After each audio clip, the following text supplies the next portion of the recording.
Hello traders, welcome back to our channel. നമ്മുടെ ചാനലിലെ Nifty and Bank Nifty അനാലിസിന്റെ ഏറ്റവും പുതിയ വീഡിയോയിലേക്ക് നിങ്ങൾക്ക് എല്ലാവർക്കും ഒരിക്കൽ കൂടി സ്വാഗതം.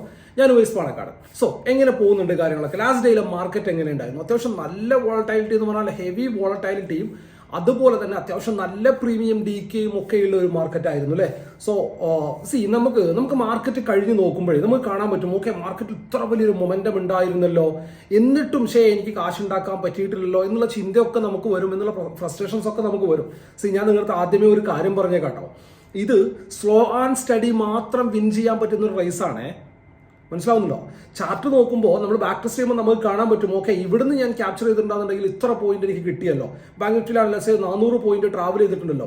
ഈ 400 പോയിന്റ് ട്രാവൽ ചെയ്ത സമയത്ത് ഞാൻ എടുത്തിട്ടുള്ളത് അദ്ദമണിയാണെന്നുണ്ടെങ്കിൽ എനിക്ക് അവിടെ അദ്ദമണിക്ക് ഇപ്പോഴത്തെ വോൾട്ടൈലിറ്റിയൊക്കെ വെച്ചിട്ട് ലെസെ പ്രീമിയം നോക്കുകയാണെന്നുണ്ടെങ്കിൽ 400 പോയിന്റ് പോകുകയാണെന്നുണ്ടെങ്കിൽ 300 പോയിന്റ് പ്രീമിയം എനിക്ക് കിട്ടുമായിരുന്നല്ലോ.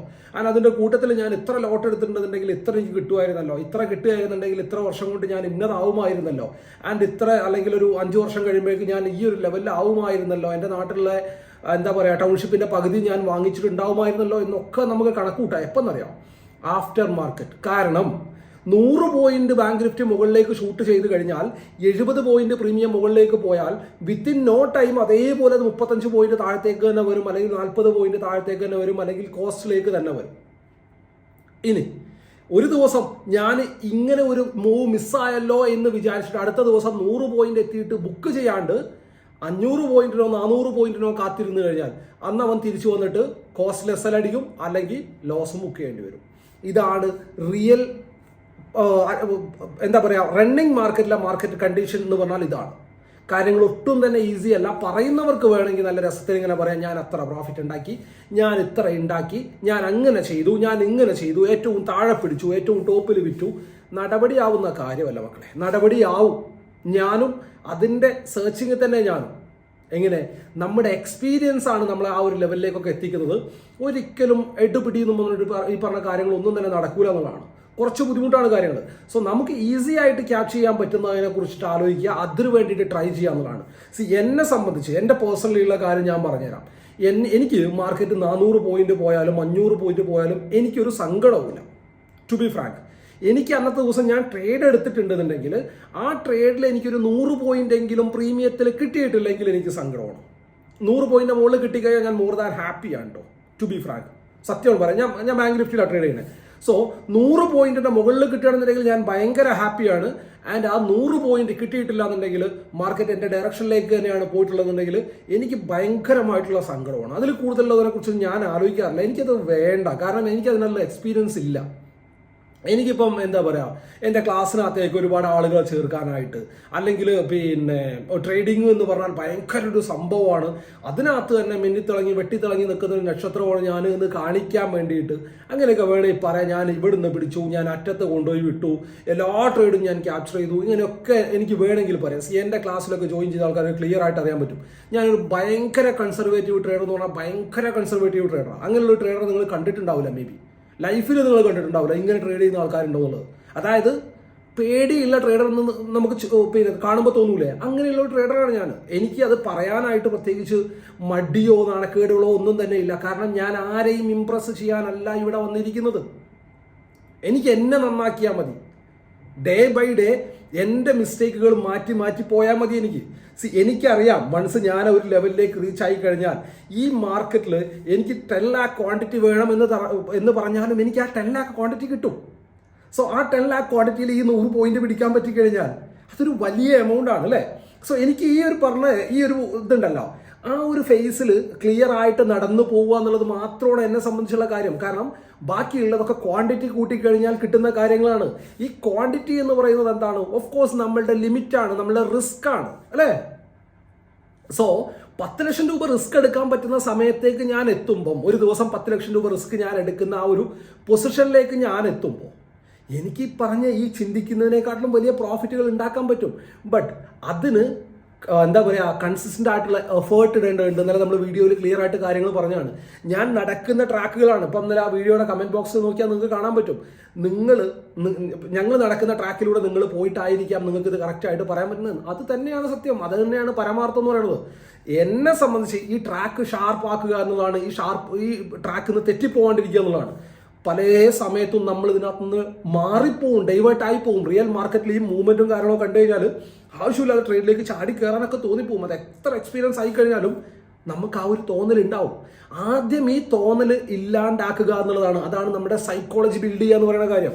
ആ സൈക്കോളജി ബിൽഡിംഗ് പ്രോസസ്സിന്റെ ഏറ്റവും എന്താ പറയാ ഒരു 70% അല്ലെങ്കിൽ 70ന്റെ മുകളിലുള്ള, ഇപ്പം ഞാൻ സെൽഫ് അനലൈസ് ചെയ്യുമ്പോൾ എനിക്ക് മനസ്സിലാവുന്ന ഒരു കാര്യം 70% ആ ഒരു ലെവലിലൊക്കെയാണ് ഇപ്പം ഞാൻ നിൽക്കുന്നത്. എനിക്കത് 100 ആക്കൽ എന്തായാലും പാടാം. ഒരു 90-95 മുകളിൽ എത്തിക്കഴിഞ്ഞാൽ പിന്നെ ഞാൻ ഈ പറഞ്ഞതുപോലെ നമ്മൾ വിചാരിക്കുന്നതിനേക്കാളും ഈസി ആയിട്ട് നമുക്ക് ഗ്രോ ചെയ്യാൻ പറ്റും. കാരണം നമ്മളിത് ആരെയും പ്രൂവ് ചെയ്യേണ്ട കാര്യമില്ല. നമ്മൾ ആരുടെ മുമ്പിലാണ് പ്രൂവ് ചെയ്യേണ്ടത്? നമുക്ക് പ്രൂവ് ചെയ്യേണ്ടത് നമ്മളോടാണ് പ്രൂവ് ചെയ്യേണ്ടത് അല്ലേ? മറ്റുള്ളവരെ നോക്കി നമ്മൾ വളരാൻ ശ്രമിച്ചു കഴിഞ്ഞാൽ അത് ഒരു രീതിയിൽ നോക്കുകയാണെന്നുണ്ടെങ്കിൽ നമുക്കൊരു മോട്ടിവേഷനാണ്. പക്ഷെ വേറൊരു രീതിയിൽ നോക്കുകയാണെന്നുണ്ടെങ്കിൽ നമ്മളൊരു ഗ്രീഡി മനുഷ്യനായിട്ട് മാറിക്കൊണ്ടിരിക്കുകയാണ്. ഇത് ഇതിൻ്റെ റിയാലിറ്റിയാണ് കേട്ടോ. ഞാൻ എന്താ പറയുക, തത്വശാസ്ത്രം പറയണമെന്നല്ല, ഇത് ഇതിൻ്റെ ഒരു റിയാലിറ്റിയാണ്. നമുക്ക് വേണമെങ്കിൽ പറയാം, ഓക്കെ അയാളെ നോക്കിയിട്ട് ഞാൻ വളരാൻ ശ്രമിക്കുകയാണ്, ആ ഒരു ലെവലിലേക്ക് ഞാൻ എത്താൻ ശ്രമിക്കുകയാണ്. അതൊരു മോട്ടിവേഷൻ ആയിട്ട് നമുക്ക് എടുക്കാം. ബട്ട് ഒരു പരിധി കഴിഞ്ഞാൽ ഇതെന്താവുന്നറിയോ, ഇതൊരു ഗ്രീഡി സ്വഭാവം, ആർത്തിയുള്ള മനുഷ്യനായിട്ട് നമ്മളെ മാറ്റും. സോ ആദ്യം ഈ ആർത്തിയിലേക്കൊക്കെ ഞാനും എത്തും, അല്ലെങ്കിൽ ഞാനും ആ ഒരു ഫേസിലേക്ക് എത്രത്തോളം ഗ്രോ ചെയ്യാൻ പറ്റും അത്രത്തോളം ഗ്രോ ചെയ്യണം എന്നുള്ളത് തന്നെയാണ് എൻ്റെയും അൾട്ടിമേറ്റ്ലി ഉള്ള എയിം. ബട്ട് ആ ഒരു ലെവലിലേക്ക് എത്തുന്നതിന് മുമ്പ് എൻ്റെ സൈക്കോളജി എനിക്ക് തറവാക്കേണ്ടതുണ്ട്, സൈക്കോളജിയിൽ മാസ്റ്റർ ആവേണ്ടതുണ്ട്. ഞാൻ ആ ഒരു പ്രോസസ്സിനെയാണ് ഇപ്പോൾ ഫോളോ ചെയ്യുന്നത്. സോ മാർക്കറ്റിൽ ഭയങ്കരമായിട്ടുള്ള മൂവ്മെന്റുകൾ എന്നെ കൂട്ടാണ്ട് പോയി കഴിഞ്ഞാലും എനിക്ക് പ്രത്യേകിച്ച് സങ്കടമൊന്നുമില്ല. എന്നെ സംബന്ധിച്ച് എനിക്ക് നോട്ടം എന്ന് പറഞ്ഞാൽ ഞാനൊരു ടാർഗറ്റ് വെച്ചിട്ടുണ്ട്. ട്രേഡ് എടുക്കുന്ന ദിവസമാണെന്നുണ്ടെങ്കിൽ ആ ഒരു ടാർഗറ്റ് എനിക്ക് കിട്ടണം എന്നുള്ള ഒരു ലെവലിൽ മാത്രമേ ഞാൻ ആ ട്രേഡിനെ പ്ലാൻ ചെയ്യാറുള്ളൂ. പലപ്പോഴും ഞാൻ പറഞ്ഞിട്ടുണ്ട്, ഒരിക്കലും ഞാനൊരു ചെറിയ റേഞ്ചിനെ ട്രേഡ് ചെയ്യാനായിട്ട് എടുക്കാറില്ല. അതിനർത്ഥം 300-400 പോയിന്റ് മാർക്കറ്റ് പോകുമ്പോൾ അത് മൊത്തം ക്യാപ്ചർ ചെയ്യുന്നതല്ല ഞാൻ പറയണത്. 300 പോയിന്റ് പോവാൻ സ്പേസ് ഉള്ളിടത്ത് 100 പോയിന്റ് എടുത്തിട്ട് ഞാൻ മിണ്ടാണ്ടിരിക്കും. പല പ്രാവശ്യം നിങ്ങളിപ്പം എന്നെ ഫോളോ ചെയ്യുന്നവരാണെന്നുണ്ടെങ്കിൽ നിങ്ങൾ പല പ്രാവശ്യം, ഒരു 10 പ്രാവശ്യത്തിൽ കൂടുതലെങ്കിലും ഇതേ പോയിന്റ് ഞാൻ പറയുന്നത് കേട്ടിട്ടുണ്ടാവും.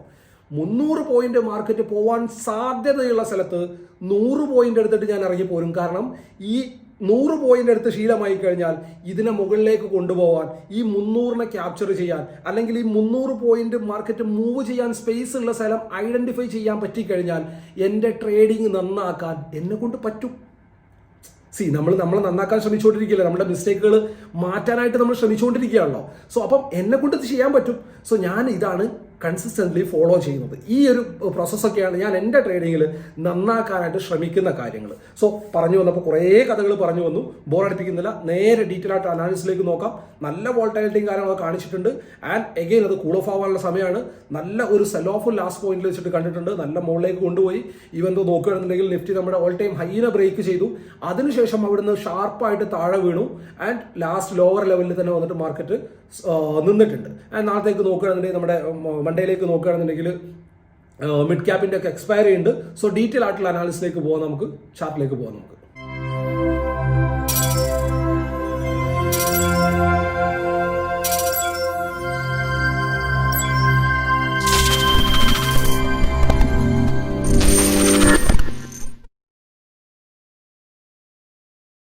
ഓക്കെ, നമ്മളിപ്പോൾ ഉള്ളത് നിഫ്റ്റിയുടെ 50 മിനിറ്റ് ടൈം ഫ്രെയിം ചാർട്ടിലാണ്. നമ്മൾ കഴിഞ്ഞ ദിവസം ഡിസ്കസ് ചെയ്തിട്ടുണ്ടായിരുന്ന ലെവൽ ഇതായിരുന്നു. But market gap up open ആയി. അതിനുശേഷം 5 മിനിറ്റിൽ നോക്കുകയാണെന്നുണ്ടെങ്കിൽ ഇവിടെ ഒരു പ്രോപ്പർ ദർവാസ് ബോക്സ് ഉണ്ടാക്കി നല്ലൊരു ബ്രേക്ക്ഔട്ട് തന്നു. ആൻഡ് അതേ സമയത്ത് നമ്മൾ ബാങ്ക് നിഫ്റ്റിയിൽ നോക്കുകയാണെന്നുണ്ടെങ്കിൽ സിനാരിയോസ് കുറച്ച് വ്യത്യാസമായിരുന്നു അല്ലേ. മാർക്കറ്റ് എന്ത് ചെയ്തു, ഓപ്പണിങ്ങിൽ തന്നെ നേരെ താഴത്തേക്ക് വന്നു. സോ ഇതോടുകൂടി എൻ്റെ സകല മൂടുമട പോയി എന്നുള്ളതാണ് പിന്നെ ഉണ്ടായിട്ടുള്ള ഈ ഒരു ബ്രേക്ക്ഔട്ട്. കോപ്പിലെ പരിപാടിയായി പോയി എന്നാണ് ഞാൻ ടെലഗ്രാമിൽ അപ്ഡേറ്റ് ചെയ്തത്. കാരണം നമുക്കത് പിടിക്കാൻ ഈ ഒരു സമയത്ത് ഞാൻ ATM പ്രീമിയം നോക്കുമ്പം SL വരുന്ന പോയിന്റ് എന്ന് പറഞ്ഞാൽ 140 പോയിന്റ്സ് ആണ് SL ആയിട്ട് വരുന്നത്. അതിൻ്റെ ഇടയിൽ ഇൻബിറ്റ്വീനിലായിട്ട് SL വെച്ചിട്ട് ട്രേഡ് ചെയ്യാന്ന് പറഞ്ഞ പരിപാടി എനിക്ക് ഉണ്ടായിരുന്നു. ഞാനത് മാറ്റിയതാണ്. ഞാൻ ആ ഒരു ട്രാക്കിലേക്ക് വീണ്ടും പോകാൻ ഉദ്ദേശിക്കുന്നില്ല. കാരണം എന്ന് വെച്ചാൽ എവിടെയെങ്കിലുമൊക്കെ SL വെക്കുക എന്നുള്ളത് ഒരിക്കലും നല്ലൊരു ട്രേഡിംഗ് മെത്തേഡ് അല്ല. നമുക്ക് ഒരിക്കലും ഗ്രോ ചെയ്യാൻ പറ്റില്ല എന്നുള്ളതാണ്. അതല്ലെങ്കിൽ ഒരു സ്കാൽപ്പിംഗ് എന്നുള്ള രീതിയിൽ നമുക്ക് ചാടാം ഒരു ട്രേഡിലേക്ക്, സ്കാൽപ്പിംഗ് എന്ന്. ബട്ട് ആ ഒരു സ്കാൽപ്പിങ്ങിനും ഒരു സെറ്റപ്പ് കിട്ടാറുണ്ട്. ഇപ്പം എൻ്റെ ട്രേഡിംഗ് അല്ലെങ്കിൽ ഞാൻ സ്കാൽപ്പിംഗ് എങ്ങനെ ചെയ്യുന്നതെന്ന് അറിയാവുന്ന ആൾക്കാരാണെന്നുണ്ടെങ്കിൽ അവർക്കറിയാൻ പറ്റും ഈ ഒരു മാർക്കറ്റിലൊന്നും എനിക്ക് എൻ്റെ സ്കാൽപ്പിങ്ങിനുള്ള സെറ്റപ്പ് വന്നിട്ടില്ല. സ്കാൽപ്പിംഗ് എന്ന് പറഞ്ഞാലും ഞാൻ എന്ത് ചെയ്യാറില്ല, വെറുതെ എന്തെങ്കിലും കാണിച്ചിട്ട് ഞാൻ ട്രേഡിനെ പഞ്ച് ചെയ്യാറില്ല. കാരണം എനിക്ക് SL പ്രോപ്പറായി കിട്ടിക്കഴിഞ്ഞാൽ മാത്രമേ സ്കാൽപ്പിംഗ് എന്നുള്ള രീതിയിലാണെന്നുണ്ടെങ്കിൽ ഞാൻ ട്രേഡിനെ പ്ലാൻ ചെയ്യാറുള്ളൂ. എൻ്റെ അഗെയിൻസ്റ്റ് പോകുകയാണെന്നുണ്ടെങ്കിൽ കട്ട് ചെയ്ത് മാറുക എന്നുള്ള പരിപാടി എനിക്കില്ല. കാരണം അതങ്ങനെ ചെയ്യാനാണെങ്കിൽ നമുക്ക് ഏത് മാർക്കറ്റിലും ചെയ്തുകൂടെ. മാർക്കറ്റിന്റെ കയ്യിൽ ആകെ 2 ഓപ്ഷനുകളേ ഉള്ളൂ. ഒന്നെങ്കിൽ ഞാൻ എടുത്ത പോയിന്റ് നിന്ന് മുകളിലേക്ക് പോകുക, അല്ലെങ്കിൽ താഴത്തേക്ക് പോരുക. എപ്പോൾ തോന്നുന്നത് പോലൊക്കെ അങ്ങനെ കാണിച്ചിട്ട് ഞാൻ സ്കാൽപ്പിംഗ് ചെയ്തതെന്ന് പറഞ്ഞാൽ പോരെ. സോ സ്കാൽപ്പിംഗ് ആണെന്നുണ്ടെങ്കിലും എനിക്ക് എൻ്റെതായിട്ടുള്ള ലോജിക് ഉണ്ട്. ഞാൻ ആ ഒരു ലോജിക്കിൽ നിന്നിട്ട് മാത്രമേ ഞാൻ ട്രേഡിനെ കുറിച്ച് ചിന്തിക്കാറുള്ളൂ. അതുകൊണ്ട് തന്നെ എനിക്ക് ഇതിനകത്ത് ഭീകരമായിട്ടുള്ള ട്രേഡുകളൊന്നും ഉണ്ടായിരുന്നില്ല എന്നുള്ളതാണ്. എങ്കിൽ ലാസ്റ്റ് ഈ ഒരു പോയിന്റ് നിന്ന് താഴെ വീണപ്പം ഇവിടുന്ന് ഇതൊരു റേഞ്ച് ഉണ്ടാക്കിയിട്ട് ഇവിടുന്ന് താഴെ വീണപ്പം ചെറിയൊരു പോയിന്റിനെ ഞാൻ ക്യാപ്ചർ ചെയ്തു. ആൻഡ് അതും ഈ പറഞ്ഞതുപോലെ തന്നെ ആഫ്റ്റർനൂൺ എൻഡിങ് ടൈം ആയതുകൊണ്ട് തന്നെ ഞാൻ ഭയങ്കരമായിട്ട് അതിനകത്ത് കാത്തിരുന്നിട്ടുമില്ല എന്നുള്ളതാണ്. പെട്ടെന്ന് തന്നെ അതിനെ കട്ട് ഓഫ് ചെയ്തു എന്നുള്ളതാണ്. ഇനി മാർക്കറ്റിൽ എന്താണ് നാളത്തേക്ക് നോക്കുകയാണെന്നുണ്ടെങ്കിൽ എക്സാക്ട്ലി ബാങ്ക് നിഫ്റ്റിയിൽ എന്താണ് നമ്മൾ പ്രീവിയസ്ലി ഡിസ്കസ് ചെയ്തിട്ടുള്ളത്, ആ ഒരു ലെവൽസിനെ തന്നെയാണ് നമ്മൾ വാച്ച് ചെയ്യേണ്ടത്. ഇവിടെ ലെവൽ നോക്കുകയാണെന്നുണ്ടെങ്കിൽ ലെവൽ നമുക്ക് ഒന്നുകൂടി താഴത്തേക്ക് ഷിഫ്റ്റ് ചെയ്യാം. അതായത് 46,200 എന്നുള്ള ലെവലിലേക്ക് നമുക്ക് മാറ്റി വെക്കാം. And on the lower side നോക്കുകയാണെന്നുണ്ടെങ്കിൽ 45,900. സോ ഈ ഒരു 2 ലെവലിനെയാണ് നമ്മൾ നാളത്തേക്ക് വാച്ച് ചെയ്യേണ്ടത്. ഈ ഒരു ലെവലിന്റെ ഉള്ളിലായിട്ട് മാർക്കറ്റ് ഓപ്പൺ ചെയ്തിട്ട് ഇവിടെ കുറച്ച് സമയം നിന്നിട്ട് ട്രേഡ് ചെയ്തിട്ട് താഴത്തേക്ക് ബ്രേക്ക് ചെയ്യുകയാണെന്നുണ്ടെങ്കിലും നല്ലൊരു മൊമെന്റം നമുക്ക് കിട്ടാൻ സാധ്യതയുണ്ട്. പ്രീവിയസ് ഡേ നമ്മളിവിടെ പറഞ്ഞിട്ടുണ്ട് താഴത്തേക്ക് ബ്രേക്ക് ചെയ്യുകയാണെന്നുണ്ടെങ്കിൽ വലിയ മൊമെന്റം പ്രതീക്ഷിക്കുന്നുള്ളത്. ബട്ട് ഇങ്ങനെയാകുമ്പോൾ ഈ ഒരു ഫോൾ ഓഫ് സെൽ ഓഫ് ഇവിടെ വന്നതുകൊണ്ട് തന്നെ ഇവിടുന്ന് താഴത്തേക്ക് ബ്രേക്ക് ചെയ്യുകയാണെന്നുണ്ടെങ്കിൽ നല്ലൊരു മൊമെന്റം നമുക്ക് വാച്ച് ചെയ്യാൻ പറ്റും. ആൻഡ് മുകളിലേക്കാണ് ബ്രേക്ക് ചെയ്യുന്നതെങ്കിൽ അഗെയിൻ മൊമെന്റം സ്ലോ ആയിട്ട് പോകുന്നത് നമുക്ക് കാണാൻ പറ്റുള്ളൂ. സോ അങ്ങനെയാണെന്നുണ്ടെങ്കിൽ 46,200 നമ്മൾ മാർക്കറ്റ് മുകളിലേക്ക് ബ്രേക്ക് ചെയ്ത് കഴിഞ്ഞാൽ നമ്മൾ വാച്ച് ചെയ്യേണ്ട പോയിന്റ് എന്ന് പറഞ്ഞാൽ ഫസ്റ്റ് ലെവൽ ഓഫ് പോയിന്റ് ആയിട്ട് വരാൻ പോകുന്നത് 46,350 എന്നുള്ള പോയിന്റ് ആണ്. ആൻഡ് അതിന്റെ മുകളിലേക്ക് മാർക്കറ്റ് പോകുകയാണെന്നുണ്ടെങ്കിൽ 46,500 എന്നുള്ള പോയിന്റിലേക്ക് മാർക്കറ്റ് അപ്രോച്ച് ചെയ്യുന്നതായിട്ട് കാണാൻ പറ്റും. ആൻഡ് ഫർദർ മൂവ് അതിന്റെ മുകളിൽ മാത്രമേ ഉണ്ടാവുള്ളൂ. അതിന്റെ മുകളിൽ പ്രോപ്പർ ആയിട്ട് മാർക്കറ്റിൽ അരമണിക്കൂറെങ്കിലും സസ്റ്റെയിൻ ചെയ്താൽ മാത്രമേ അതിന്റെ മുകളിലേക്കുള്ള മൂവ്മെന്റ് ഉണ്ടാവുകയുള്ളൂ. സോ പ്രോപ്പർ ആയിട്ട് ആ ഒരു ലെവലിനെ വാച്ച് ചെയ്യേണ്ടതുണ്ട്. വാട്ട് ഇഫ് 900 താഴത്തേക്കാണ് ബ്രേക്ക് ചെയ്യുന്നതെങ്കിൽ 755 എന്നുള്ള ലെവലിൽ നമുക്ക് വാച്ച് ചെയ്യാം. ആൻഡ് ആ ഒരു ലെവലിനെ മാർക്കറ്റ് താഴത്തേക്ക് ബ്രേക്ക് ചെയ്ത് കഴിഞ്ഞാൽ 45,550 എന്നുള്ള ആ ഒരു ലെവലിനെയും നമുക്ക് പ്രോപ്പറായിട്ട് വാച്ച് ചെയ്യാവുന്നതാണ്. ഇനി എന്താണ് if market gap up or gap down ആണ് ഉണ്ടാവുന്നതെങ്കിൽ, ഈ മാർക്കറ്റിൽ ഗ്യാപ്പ് ഡൗൺ ഉണ്ടാവുകയാണെന്നുണ്ടെങ്കിൽ ഞാൻ എന്താ പറയുക സർപ്രൈസ്ഡ് ആവില്ല. ഇവിടെ ഗ്യാപ്പ് ഡൗൺ ആണ് നമുക്ക് കിട്ടുന്നതെങ്കിൽ ഇവിടെ കുറച്ച് സമയം നിന്ന് ട്രേഡ് ചെയ്യുകയാണെന്നുണ്ടെങ്കിൽ താഴത്തേക്കുള്ള മൊമെന്റം സസ്റ്റെയിൻ ആവാനുള്ള സാധ്യതയുണ്ട്. ഇത്ര സെൽ ഓഫ് വന്നൊരു മാർക്കറ്റിൽ നല്ല ഒരു മോശമില്ലാത്ത ഒരു 200 പോയിന്റ് ആ ഒരു റേഞ്ചിലുള്ള ഗ്യാപ്പ് ഡൗൺ ഒക്കെ ആണെന്നുണ്ടെങ്കിൽ താഴത്തേക്കുള്ള ഒരു മൂവ് ഉണ്ടാവാൻ സാധ്യതയുണ്ട്. ഇനി അതിലും വലിയൊരു ഗ്യാപ്പ് ഡൗൺ ആണ് ഉണ്ടാവുന്നതെങ്കിൽ ഇനീഷ്യലി താഴത്തേക്ക് എന്നുള്ളതാവില്ല എൻ്റെ പ്ലാന് ഗ്യാപ്പിനെ എങ്ങനെ ട്രേഡ് ചെയ്യാം എന്നുള്ളത്, അല്ലെങ്കിൽ സ്കാൽപ്പിങ്ങിന്റെ സ്ട്രാറ്റജി കഴിഞ്ഞ വീക്കിൽ, അതായത് ഇന്നലെയല്ല കഴിഞ്ഞ വീക്കിൽ നമ്മൾ യൂട്യൂബിൽ ചെയ്തിട്ടുണ്ട്. ആ ഒരു വീഡിയോ എടുത്ത് കണ്ടാൽ മതി. അത് തന്നെ ആയിരിക്കും എൻ്റെ പ്ലാൻ ഉണ്ടാവുക. ഇനീഷ്യലി ഒരു കൗണ്ടർ ട്രേഡ് എന്നുള്ളത് തന്നെ ആയിരിക്കും എൻ്റെ പ്ലാൻ ഉണ്ടാവുക. സോ അതെങ്ങനെയാണ് സെറ്റപ്പ് എന്നുള്ളതൊക്കെ ഡീറ്റെയിൽ ആയിട്ട് ഒരു വീഡിയോ കണ്ടു കഴിഞ്ഞാൽ നിങ്ങൾക്ക് മനസ്സിലാവുന്ന ഞാൻ വിശ്വസിക്കുകയാണ്. ആൻഡ് ഇനി എന്താണ് നിഫ്റ്റിയിൽ നമ്മൾ നാളത്തേക്ക് വാച്ച് ചെയ്യേണ്ട പോയിന്റ്സ് എന്ന് പറഞ്ഞാൽ, നിഫ്റ്റിയിൽ ക്രൂഷ്യൽ ആയിട്ടുള്ള ലെവൽസ് തന്നെയാണ് മാർക്കറ്റ് വന്നിട്ട് എൻഡ് ചെയ്തിട്ടുള്ളത്. സോ ആസ് ഓഫ് നാളത്തേക്ക് നമ്മൾ വാച്ച് ചെയ്യേണ്ട ലെവൽ എന്ന് പറഞ്ഞാൽ 830 അല്ലെങ്കിൽ 825 എന്നുള്ള ലെവലിൽ നമുക്ക് വാച്ച് ചെയ്യാം. 825 താഴെ മാർക്കറ്റിന് സസ്റ്റെയിൻ ചെയ്യാൻ പറ്റി കഴിഞ്ഞാൽ താഴത്തേക്കുള്ള ഒരു മൊമെന്റം ഉണ്ടാവാൻ സാധ്യതയുണ്ട്. അങ്ങനെയാണെന്നുണ്ടെങ്കിൽ ഫസ്റ്റ് ലെവലായിട്ട് 750 ഓപ്പൺ ആയിട്ട് വരുന്നതായിട്ട് നമുക്ക് കാണാൻ പറ്റും. അതിന്റെ താഴത്തേക്ക് മാർക്കറ്റ് വരികയാണെന്നുണ്ടെങ്കിൽ 650 അല്ലെങ്കിൽ ഈ ഒരു ലെവൽ 670 എന്നുള്ള ഈ ഒരു ലെവലിലേക്കൊക്കെ മാർക്കറ്റ് അപ്രോച്ച് ചെയ്യുന്നതായിട്ട് നമുക്ക് കാണാൻ പറ്റും. ഇനി വാട്ട് ഇഫ് മാർക്കറ്റ് അപ്പർ സൈഡിൽ വന്നിട്ട് 21,900 മുകളിലേക്കാണ് ബ്രേക്ക് ചെയ്യുന്നതെങ്കിലോ, അങ്ങനെയാണെന്നുണ്ടെങ്കിൽ 980 എന്നുള്ള ലെവലിൽ നമുക്ക് ഫസ്റ്റ് ടാർഗറ്റ് ആയിട്ട് നമുക്ക് വാച്ച് ചെയ്യാൻ പറ്റും. ആൻഡ് അതിനുശേഷം നോക്കുകയാണെന്നുണ്ടെങ്കിൽ മാർക്കറ്റ് ഒരു പുതിയ ഹൈ ഉണ്ടാക്കാനായിട്ട് മുകളിലേക്ക് സ്ലോ ആൻഡ് സ്റ്റഡി പോകുന്നതായിട്ട് കാണാൻ പറ്റും. സോ ആ ഒരു ലെവലിനെയും കൂടെ നമുക്ക് വാച്ച് ചെയ്യാവുന്നതാണ്. ഇനി ഗ്യാപ്പ് ഡൗൺ ആണെന്നുണ്ടെങ്കിൽ നേരത്തെ പറയുന്നത് പോലെ തന്നെയാണ് കാര്യങ്ങൾ വരാൻ പോകുന്നത്. സെയിം അപ്രോച്ച് ആയിരിക്കും എൻ്റെ അടുത്ത് ഉണ്ടാവുക. ആൻഡ് ആ ഒരു വീഡിയോ കാണാനായിട്ട് എല്ലാവരും ശ്രമിക്കുക എന്നുള്ളതാണ്. ഇനി എന്താണ് നാളത്തെ എക്സ്പയറി നിഫ്റ്റി മിഡ് ക്യാപ്പിൽ എന്താണ് നമ്മൾ നാളത്തേക്ക് വാച്ച് ചെയ്യേണ്ടത്? നിഫ്റ്റി മിഡ് ക്യാപ്പ് ഒരു നല്ലൊരു പോയിന്റിലാണ് ഇപ്പോൾ വന്ന് നിൽക്കുന്നത് അല്ലേ. ഇവിടെ നമ്മൾ നോക്കിയാൽ കാണാൻ പറ്റും നമുക്ക്. സോ താഴത്തേക്ക് നോക്കുകയാണെന്നുണ്ടെങ്കിൽ നമുക്ക് വാച്ച് ചെയ്യേണ്ട പോയിന്റ് എന്ന് പറഞ്ഞാൽ ഈ ഒരു ലെവലിൽ തന്നെയാണ്. അതായത് 10,700 എന്നുള്ള ലെവലിൽ നമുക്ക് വാച്ച് ചെയ്യാം. 700 710 നമുക്ക് വാച്ച് ചെയ്യാം. 710. സോ ഈ ഒരു ലെവലിനെ ആൻഡ് അതുപോലെ തന്നെ മുകളിലേക്ക് നോക്കുകയാണെന്നുണ്ടെങ്കിൽ 760 എന്നുള്ള ലെവലിൽ നമുക്ക് വാച്ച് ചെയ്യാം. ഈ ഒരു 2 ലെവലിനെ വാച്ച് ചെയ്യുക. ഈ ഒരു ലെവലിന്റെ താഴെ മുകളിലായിട്ടായിരിക്കും മൊമെന്റം ഉണ്ടാവുക. താഴത്തേക്കാണെന്നുണ്ടെങ്കിൽ നല്ലൊരു ഷാർപ്പ് മൂവ് ഉണ്ടാവാൻ സാധ്യതയുണ്ട്. സോ ആ ഒരു ലെവലിനെ വാച്ച് ചെയ്യണം. മുകളിലേക്കാണെന്നുണ്ടെങ്കിൽ സ്ലോ ആൻഡ് സ്റ്റഡി ആയിരിക്കും മൂവ്മെന്റ് ഉണ്ടാവുക. സോ ആ ഒരു ലെവലിനെ കൂടെ പ്രോപ്പറായിട്ട് വാച്ച് ചെയ്യുക എന്നുള്ളതാണ്. ഇനീഷ്യലി ഗ്യാപ്പ് ഡൗൺ ഇപ്പം എല്ലാ ഇൻസ്ട്രുമെന്റിലും നല്ല വോളിയം നടക്കുന്നുണ്ട്, നല്ല വോളറ്റൈലിറ്റി ഉണ്ട്. സോ ബിഗിനർ ആണെന്നുണ്ടെങ്കിൽ നമുക്ക് ക്ലീൻ ആയിട്ട് നിഫ്റ്റി മിഡ് ക്യാപ്പിനെ തന്നെ ട്രേഡ് ചെയ്യാനായിട്ട് ചൂസ് ചെയ്യാവുന്നതാണ്. സോ നിങ്ങൾ ആരെങ്കിലും ബാങ്ക് നിഫ്റ്റിയിലോ അല്ലെങ്കിൽ നിഫ്റ്റിയിലോ SL കൂടുതലാവുകയാണെന്നുണ്ടെങ്കിൽ നിങ്ങൾക്ക് പ്രോപ്പറായിട്ട് മിഡ് ക്യാപ്പിനെ ട്രേഡ് ചെയ്യാനായിട്ട് ചൂസ് ചെയ്യാവുന്നതാണ്. ഇനി എന്താണ് നമ്മുടെ ഫിൻ നിഫ്റ്റിയിൽ നമ്മൾ നാളത്തേക്ക് വാച്ച് ചെയ്യേണ്ട ലെവൽസ് എന്ന് പറഞ്ഞാൽ, ഫിൻ നിഫ്റ്റിയിൽ വാച്ച് ചെയ്യേണ്ട ലെവൽസ് എന്ന് പറഞ്ഞാൽ ഒരുപാട് ക്വസ്റ്റ്യൻസ് വരുന്നതാണ്. ഞാനിപ്പോൾ ഈ ഒരു ചാർട്ട് കണ്ടപ്പോഴേ ഓർത്ത് എന്താണ് എൻ്റെ ഗോൾഡിൻ്റെ സ്ട്രാറ്റജി എന്നുള്ളത്. ഗോൾഡിൻ്റെ സ്ട്രാറ്റജി എന്ന് പറഞ്ഞാൽ ഗോൾഡ് എന്നുള്ള സാധനത്തിൻ്റെ ഒരു ബിഹേവിയർ ഉണ്ട്. നിങ്ങൾ ട്രേഡ് ചെയ്യുന്ന ആളാണെന്നുണ്ടെങ്കിൽ, നിങ്ങളിപ്പോൾ SMCയിൽ ട്രേഡ് ചെയ്യുകയാണെന്നുണ്ടെങ്കിൽ, പ്രൈസ് ആക്ഷനിൽ ട്രേഡ് ചെയ്യുകയാണെന്നുണ്ടെങ്കിൽ, support and resistance supply and ഡിമാൻഡിൽ ട്രേഡ് ചെയ്യുന്ന ഒരാളാണെന്നുണ്ടെങ്കിൽ, അല്ലെങ്കിൽ ഇൻഡിക്കേറ്റർ യൂസ് ചെയ്യുന്ന ആളാണെന്നുണ്ടെങ്കിൽ, എന്താണെന്നുണ്ടെങ്കിൽ നമുക്ക് മനസ്സിലാവുന്ന ഒരു കാര്യമുണ്ട്. ഗോൾഡ് എന്ന് പറഞ്ഞാൽ ഹെവി വോളറ്റൈലാണ്. സോ അതിനകത്ത് ട്രേഡ് ചെയ്യാനായിട്ട് ഗോൾഡിൽ ട്രേഡ് ചെയ്യുമ്പോൾ ഞാൻ SMCയുടെ സഹായം ഉണ്ടാവാറുണ്ട്. എനിക്ക് ഇൻ ദ സെൻസ് ഞാൻ SMC ട്രേഡ് ചെയ്യുന്ന ഒരാളാണ്. ഞാൻ അതിനകത്ത് അത്ര ഭയങ്കര എക്സ്പേർട്ട് അല്ല. SMCയുടെ നമ്മുടെ മെന്റർഷിപ്പ് ബാച്ച് സ്റ്റാർട്ട് ചെയ്യുന്നുണ്ട്. ഞാനല്ല ചെയ്യുന്നത്, ലൈക്ക് നമ്മുടെ മെന്റർ ഉണ്ട്. സോ ഞാനത് ഡീറ്റെയിൽ ആയിട്ടുള്ള കാര്യങ്ങളൊക്കെ ഞാൻ അറിയിക്കാം. ആൻഡ് ഫസ്റ്റ് തിങ് എന്താണെന്ന് വെച്ചാൽ, ഈ പറയുന്ന പോലെ തന്നെ 25,000 50,000 ആ പരിപാടികളൊന്നും നമ്മുടെ കയ്യിലില്ല. ഇൻ ദ സെൻസ് അത്രയൊന്നും ഫീസൊന്നും കൊടുക്കേണ്ട കാര്യമൊന്നുമില്ല ട്രേഡിംഗ് പഠിക്കാനായിട്ട്. നിങ്ങൾക്ക് അഫോർഡബിൾ ആയിട്ടുള്ള, അല്ലെങ്കിൽ ഇന്ന് കേരളത്തിൽ SMC ചെയ്യുന്നതിൽ ഏറ്റവും one of the best class ഞാൻ നിങ്ങൾക്ക് തരുന്നതായിരിക്കും. നമ്മുടെ മെന്റർ നിങ്ങൾക്ക് തരുന്നതായിരിക്കും. ആൻഡ് അതും ഏതൊരാൾക്കും അഫോർഡ് ചെയ്യാൻ പറ്റുന്ന രീതിയിലുള്ള ഒരു ക്ലാസ് നമ്മൾ തരുന്നതായിരിക്കും. ആൻഡ് അതിൻ്റെ കൂട്ടത്തിൽ നമ്മൾ കുറേ കാര്യങ്ങൾ കൂടി ഉൾപ്പെടുത്താനായിട്ട് ശ്രമിക്കുന്നുണ്ട്. ഫോറക്സ് മാർക്കറ്റിൽ ഒരു ഫണ്ടഡ് അക്കൗണ്ട് പാസ്സാക്കുന്ന ഒരു ചലഞ്ചും കാര്യങ്ങളും ഒക്കെ നമ്മളുടെ സ്റ്റുഡൻസിൻ്റെ അതിൻ്റെ കൂട്ടത്തിൽ തന്നെ നമ്മൾ ഉൾപ്പെടുത്തിക്കൊണ്ട് ആ ഒരു രീതിയിലാണ് ഈ ഒരു ക്ലാസ് പ്ലാൻ ചെയ്യാൻ പോകുന്നത്.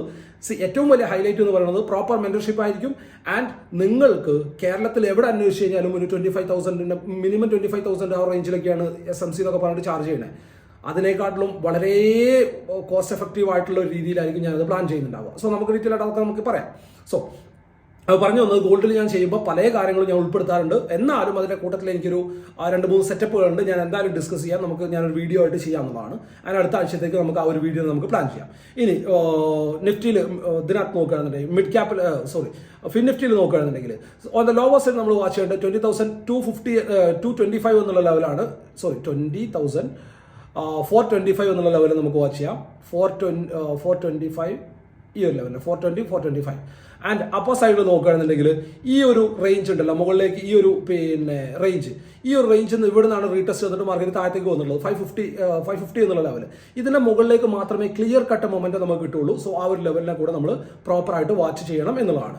ഇനി എന്താണ് ഹെവി വെയിറ്റ് സ്റ്റോക്കുകൾ നമ്മൾ നാളത്തേക്ക് വാച്ച് ചെയ്യേണ്ട പോയിന്റ്സ് എന്ന് പറഞ്ഞാൽ, ഹെവി വെയിറ്റ് സ്റ്റോക്കുകൾ നോക്കുകയാണെന്നുണ്ടെങ്കിൽ HDFC ബാങ്കിൽ നമ്മൾ ക്ലിയർ ആയിട്ടുള്ള പറഞ്ഞിട്ടുള്ള പോയിന്റ് ആണ്, ഈ ഒരു ലെവലിന്റെ താഴെ വന്നു കഴിഞ്ഞാൽ ഒരു ചെറിയൊരു പ്രോഫിറ്റ് ബുക്കിംഗ് ഉണ്ടാവാൻ സാധ്യത ഉണ്ടെന്നുള്ളത്. സോ ആ ഒരു ലെവലിന്റെ താഴത്തേക്ക് മാർക്കറ്റ് എത്തിയിട്ടുണ്ട്. ആസ് ഓഫ് നമ്മൾ വാച്ച് ചെയ്യേണ്ട പോയിന്റ് എന്ന് പറഞ്ഞാൽ 1440 എന്നുള്ള ലെവലാണ്. സോ ഇമ്പോർട്ടന്റ് ആയിട്ട് വരാൻ പോകുന്ന ലെവലാണ്. 1440 താഴെ വന്നു കഴിഞ്ഞാൽ എഗെയിൻ ഒരു സെല്ലിംഗ് പ്രഷർ ഉണ്ടാവാൻ സാധ്യതയുണ്ട്. സോ ആ ഒരു ലെവലിനെ പ്രോപ്പറായിട്ട് വാച്ച് ചെയ്യണം. ആൻഡ് അതുപോലെ തന്നെ ഇവനെ നോക്കുകയാണെന്നുണ്ടെങ്കിൽ ICICI ബാങ്കിൽ നോക്കുകയാണെന്നുണ്ടെങ്കിൽ നമ്മൾ പ്രീവിയസ്ലി പറഞ്ഞിട്ടുള്ള ലെവലാണ് 1020 താഴെ വന്നു കഴിഞ്ഞാൽ അത്യാവശ്യം നല്ലൊരു വീക്ക്നെസ്സിനകത്ത് ഉണ്ടാവാൻ സാധ്യതയുണ്ട്. സോ ആ ഒരു ലെവലിനെ പ്രോപ്പറായിട്ട് തന്നെ വാച്ച് ചെയ്യേണ്ടതുണ്ട്. എഗെയിൻ നമ്മൾ ആക്സിസ് ബാങ്കിൽ നോക്കുകയാണെന്നുണ്ടെങ്കിൽ ക്രൂഷ്യൽ ആയിട്ടുള്ള ലെവൽ വരാൻ പോകുന്നത് ഈ ഒരു ബേസ് ആണ്, 1060 എന്നുള്ള ലെവലാണ്. 1060 താഴെ വന്നു കഴിഞ്ഞാൽ ഷാർപ്പായിട്ടൊരു ഡൗൺ മൂവ് ഉണ്ടാവാൻ സാധ്യതയുണ്ട്. ഈ ഒരു ട്രെൻഡിന്റെ കണ്ടിന്യൂഷൻ ഉണ്ടാവാൻ സാധ്യതയുണ്ട്. സോ ആ ഒരു ലെവലിനെ വാച്ച് ചെയ്യണം. അങ്ങനെയാണെന്നുണ്ടെങ്കിൽ ഒരു 10 പോയിന്റ്സ് ഒക്കെ വിത്തിൻ ഫ്യൂ ക്യാൻഡിൽസ് തന്നെ നമുക്ക് അച്ചീവ് ചെയ്യാൻ പറ്റുന്നതായിരിക്കും. സോ ഇൻട്രാഡേക്ക് വേണ്ടിയിട്ട് നമുക്ക് അതിനെയും കൂടെ വാച്ച് ചെയ്യാം. ആൻഡ് അതുപോലെ തന്നെ കൊട്ടക് മഹീന്ദ്ര ബാങ്കിൽ നോക്കുകയാണെന്നുണ്ടെങ്കിൽ 1820 എന്നുള്ള ലെവലിൽ നമുക്ക് വാച്ച് ചെയ്യാൻ പറ്റും. 1820 താഴെ വന്നു കഴിഞ്ഞാൽ നല്ലൊരു മൂവ്മെന്റ് അതിനകത്ത് ഉണ്ടാവാനായിട്ടുള്ള സാധ്യതയുണ്ട്. ആൻഡ് അതുപോലെ തന്നെ ഇൻഫീൽഡ് നോക്കുകയാണെന്നുണ്ടെങ്കിൽ ആസ് ഓഫ് നമ്മൾ വാച്ച് ചെയ്യേണ്ട പോയിന്റ് എന്ന് പറഞ്ഞാൽ ഈ ഒരു റെസിസ്റ്റൻസ് പോയിന്റ് ആയിരുന്നു. ഇതാണ് ബ്രേക്ക് ഔട്ട് വന്നു. എഗെയിൻ ഇവിടെയാണ് സപ്പോർട്ട് എടുത്തുള്ളത് 1685 എന്നുള്ള പോയിന്റ്. അതിനെ വാച്ച് ചെയ്യുക. അതിന്റെ താഴത്ത് വന്നു കഴിഞ്ഞാൽ ചെറിയൊരു വീക്ക്നെസ് ഉണ്ടാവാൻ സാധ്യതയുണ്ട്. ആൻഡ് അതുപോലെ തന്നെ റിലയൻസിൽ നോക്കുകയാണെന്നുണ്ടെങ്കിൽ TCSൽ നോക്കുകയാണെന്നുണ്ടെങ്കിൽ 3940 എന്നുള്ള ലെവലിൽ വാച്ച് ചെയ്യുക. അതിന്റെ താഴത്തേക്ക് വന്നു കഴിഞ്ഞാൽ എഗെയിൻ വീക്ക്നെസ് ഉണ്ടാവാൻ സാധ്യതയുണ്ട്. എഗെയിൻ റിലയൻസിൽ നോക്കുകയാണെന്നുണ്ടെങ്കിൽ റിലയൻസിൽ ക്രൂഷ്യൽ ആയിട്ട് വരാൻ പോകുന്ന ലെവൽ എന്ന് പറഞ്ഞാൽ ഈ ഒരു ലെവലിലാണ് 3835 എന്നുള്ള ലെവലാണ്. ബട്ട് ഇവിടെ ഈ ഒരു പോയിന്റ് ഉണ്ടല്ലോ, ഇതൊരു ചെറിയ ഒരു സെല്ലിംഗ് ഉണ്ടാവാൻ സാധ്യതയുണ്ട്. ഒരു 10 പോയിന്റ്സിലേക്ക് ഒരു ഷാർപ്പ് മൂവ് ഇവിടെ കിട്ടാൻ സാധ്യതയുണ്ട്. സോ വാച്ച് ചെയ്യേണ്ട പോയിന്റ് എന്ന് പറഞ്ഞാൽ 2895 എന്നുള്ള ലെവലാണ്. 2895ന്റെ താഴെയായിട്ട് 90 എന്നുള്ള ലെവലാണ്. ഇതിന് താഴെയായിട്ട് മാർക്കറ്റിന് സസ്റ്റെയിൻ ചെയ്യാൻ പറ്റി കഴിഞ്ഞാൽ അത്യാവശ്യം നല്ലൊരു മൂവ്മെന്റ് ഇൻട്രാഡേയിൽ നമുക്ക് ഇവിടെ കാണാൻ സാധ്യതയുണ്ട്. സോ ആ ഒരു ലെവലിനെയും പ്രോപ്പറായിട്ട് വാച്ച് ചെയ്യണം എന്നുള്ളതാണ്. സോ അനാലിസും കാര്യങ്ങളൊക്കെ നിങ്ങൾക്ക് എല്ലാവർക്കും വ്യക്തമായിട്ട് മനസ്സിലായിട്ടുണ്ട് എന്ന് ഞാൻ വിശ്വസിക്കുകയാണ്. ആൻഡ് വീഡിയോ നിങ്ങൾക്ക് യൂസ്ഫുൾ ആയിട്ടുണ്ടെന്ന് വിശ്വസിക്കുകയാണ്. ഞാൻ ഇന്നലെ ചെയ്തിട്ടുള്ള വീഡിയോ നിങ്ങൾ നിർബന്ധമായിട്ടും കാണാം. സിമ്പിളായിട്ട് പറഞ്ഞാൽ ഉപദേശങ്ങളാണ്. ഇങ്ങനെയുള്ള ഉപദേശങ്ങളെ ട്രേഡിങ്ങിൽ നിങ്ങൾ നന്നാക്കിയുള്ളൂ. സ്ട്രാറ്റജിക്ക് നിങ്ങൾ ഒരു 20% വാല്യൂ കൊടുത്താൽ മതി. ബാക്കിയൊക്കെ മൈൻഡ് സെറ്റാണ്, സൈക്കോളജിയാണ്. സോ അത് ഇമ്പ്രൂവ് ചെയ്യാനായിട്ട്, നിങ്ങളെ ഇമ്പ്രൂവ് ചെയ്യാനായിട്ട് ബാക്കിയുള്ള ആരെയും നമ്മൾ എന്താ പറയേണ്ടത്, നമ്മൾ പ്രൂവ് ചെയ്ത് കാണിച്ചു കൊടുക്കേണ്ട കാര്യമില്ല. നമ്മൾ വിജയിച്ചു കഴിഞ്ഞാൽ നാട്ടുകാരറിയും. അത് മനസ്സിലാവുന്നുണ്ടോ? നമ്മൾ വിജയിക്കാൻ തുടങ്ങിക്കഴിഞ്ഞാൽ നാട്ടുകാർ അതറിയും. നമ്മൾ പറഞ്ഞു നടക്കേണ്ട കാര്യമില്ല. ഞാൻ ഇത്ര പ്രോഫിറ്റ് ഉണ്ടാക്കിയതുകൊണ്ട് സ്ക്രീൻഷോട്ട് കാണിച്ചു കൊടുക്കേണ്ട കാര്യമൊന്നുമില്ല. നിങ്ങൾ വിജയിച്ചു കഴിഞ്ഞാൽ നിങ്ങളുടെ ലൈഫ് സ്റ്റൈൽ മാറും, നിങ്ങളുടെ കാര്യങ്ങളെല്ലാം തന്നെ മാറും. അത് നിങ്ങൾ പറയാണ്ട് തന്നെ നാട്ടുകാരറിയും, ഓക്കെ അവൻ സക്സസ്ഫുൾ ആയിട്ടുണ്ട് എന്നുള്ളത്. സോ അവിടെ നിങ്ങൾക്ക് കിട്ടുന്ന ഒരു എന്താ പറയുക ഒരു സ്റ്റാറ്റസ് ഉണ്ടല്ലോ, അല്ലെങ്കിൽ അവരുടെ ഇടയിൽ നിങ്ങൾക്ക് കിട്ടുന്ന ഒരു നിലയും വിലയൊക്കെ ഉണ്ടല്ലോ, അതൊക്കെ നിങ്ങൾ കാണിച്ചു കൊടുക്കാണ്ട് തന്നെ നിങ്ങളിലേക്ക് വന്നു ചേരും. നിങ്ങളെ നന്നാക്കാനായിട്ട് ശ്രമിച്ചുകൊണ്ടേ ഇരുന്ന് കഴിഞ്ഞാൽ ചെറിയൊരു ഉപദേശമായിട്ട് എടുക്കുക. സോ ആരുടെയും മുമ്പിൽ ചാടാനല്ല, നിങ്ങൾ ഇന്നലെ എന്തായിരുന്നോ അവിടുന്ന് മുകളിലേക്ക് കയറാനാണ് നിങ്ങൾ ശ്രമിക്കേണ്ടത്, കൺസിസ്റ്റന്റ് ആയിട്ട് ശ്രമിച്ചുകൊണ്ടേ ഇരിക്കേണ്ടത്. സോ കാര്യങ്ങൾ വ്യക്തമായിട്ട് മനസ്സിലായിട്ടുണ്ട് ഞാൻ വിശ്വസിക്കുകയാണ്. ബോറടിപ്പിച്ചിട്ടില്ല എന്ന് ഞാൻ വിശ്വസിക്കുകയാണ്. അപ്പോൾ ഇതുപോലുള്ള യൂസ്ഫുൾ ആയിട്ടുള്ള വീഡിയോസുമായിട്ട് അടുത്ത ദിവസം വീണ്ടും കാണാം. ബൈ.